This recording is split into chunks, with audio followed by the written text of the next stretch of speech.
bro? How you doing, man? Doing good. So what'd you think? Did you like the service? It was all right. I like seeing my son Nichols up there singing. He's about the same age as your Nicholas. Oh yeah. So, tell me about this exciting conclusion to your story. Did he ask for a game system? A bike? Oh no, it wasn't anything that elaborate. We went out and we shopped for his siblings, and he had so much fun. You should have seen him. His face all lit up while he was buying presents for them. And I got him home, and I looked at him. I said, "You know, Nicholas, you had a lot of fun buying all that stuff for your family, didn't you?" He says, "Yeah, I did." And I said, "Well, you know, I want to have that same kind of feeling. You know, what do you want for Christmas?" And he looked up at me, and tears were welling up in his eyes. And he said, "Mr. Steve, what I really want for Christmas is for you to go to the candlelight service with me on Christmas Eve." Oh, man. You got you, sucker. Yeah, I guess so. I guess so. Well, that week was a hard week at work, and I was working my butt off. I was working late every single night, trying to figure out a way to get out of this thing, because Christmas Eve I wanted to go home, I wanted to relax. But every time I thought about it, trying to come up with an excuse, I was like, nah, I can't do that, because I see that look on his face. And so I decided I was coming Christmas Eve. I worked Christmas Eve and worked a little later than I should have, so when I got here, it was late. And I got into the lobby and the service had already started, so I came over here and I looked around. I didn't see him anywhere.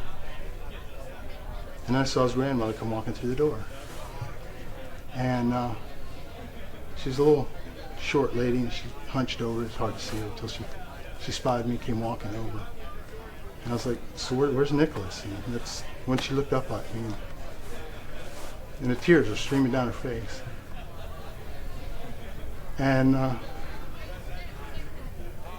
she said, "There's no easy way to tell you this, but Nicholas passed this morning." And I just stood there dumbfounded, my stomach all knotted up. It didn't make any sense to me. And then she explained that he'd been fighting leukemia for the last 5 years. And all of a sudden, him being sick just all of a sudden made sense. I never even bothered to ask, you know. And then she went on to say how much he enjoyed me being his big brother, how much it meant to him. And she reached into her purse and she handed me this envelope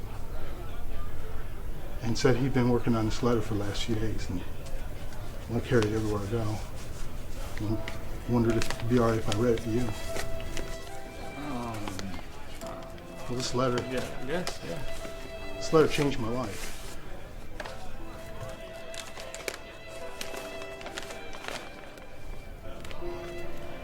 Dear Mr. Steve, you've been the best big brother I could have hoped for. You did things with me even when you were tired and busy. Thank you. When you kept asking me what I wanted for Christmas, I know you wanted to buy me something. But what I really wanted for Christmas more than anything else is for you to know Jesus. When I was a little boy, my teacher at church told me how Jesus came to earth and lived with Mary and Joseph. And when he grew up, he taught about God and healed people. When I got sick, I wanted Jesus to heal my body. Then I read in the Bible that Jesus died on the cross to heal my soul. I prayed and asked Jesus to be my Savior, and he did. And I have a peace now. I can't wait to see him. Please don't be sad. I get to spend Christmas with Jesus in heaven. I want you to go there so that you can be my big brother forever. Merry Christmas, Nicholas. You better believe I went to that service.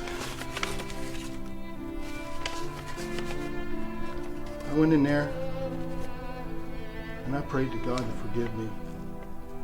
Forgive me for my empty heart, my selfish wants, always thinking of myself before anything else.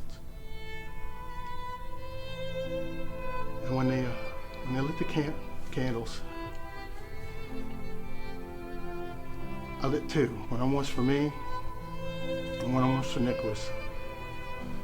And I held mine up as high as I could because I wanted Nichols to see. They changed my life.